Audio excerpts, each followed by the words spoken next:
Hi Tuesday morning. இன்னைக்கு செவ்வாய்க்கிழமை அப்படின்றதுனால மற்ற நாளை விட ரொம்பவே பாசிட்டிவாக என்னோட டேவை நான் வந்து ஸ்டார்ட் பண்ணியிருக்கேன். காலையில் நல்லபடியாக பூஜையெல்லாம் முடிச்சதுக்கு அப்புறமா வழக்கம் போல் கிச்சனுக்கு வந்து போயாச்சு.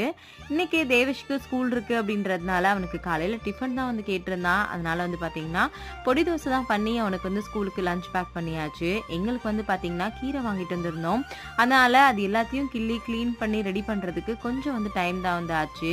ஸ்ரதனுக்குமே வந்து பார்த்தீங்கன்னா தூங்கிட்டு இருந்தான். அதனால எனக்குமே ஈஸியாக இருந்துச்சு கொஞ்சம் வேலை எல்லாத்தையும் வந்து பார்க்குறதுக்கு.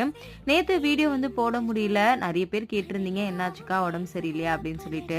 நான் ரொம்பவே நல்லா தான் இருக்கேன். எனக்கு ஒரு நாள் ரெஸ்ட் தேவை அப்படின்னு எனக்கே வந்து தோணுச்சு. அதனால எந்த வேலையும் செய்யாமல் வீட்டு வேலை எல்லாத்தையும் ஆல்ரெடி எப்பவும் போல் செஞ்சாச்சு. சேனல் வேலை எதுவும் பண்ணாமல் நேற்று ஃபுல் டே வந்து ரெஸ்ட் எடுக்கணும் அப்படின்னு நினச்சேன். அதனால நேற்று ஃபுல் டே வந்து பார்த்தீங்கன்னா எனக்கான டேவாக தான் வந்து இருந்துச்சு. இன்னைக்கு என்னோட மார்னிங் சூப்பரான மார்னிங்காக இருந்துச்சு. உங்களோட மார்னிங் எப்படி இருந்துச்சுன்னு சொல்லுங்கள்.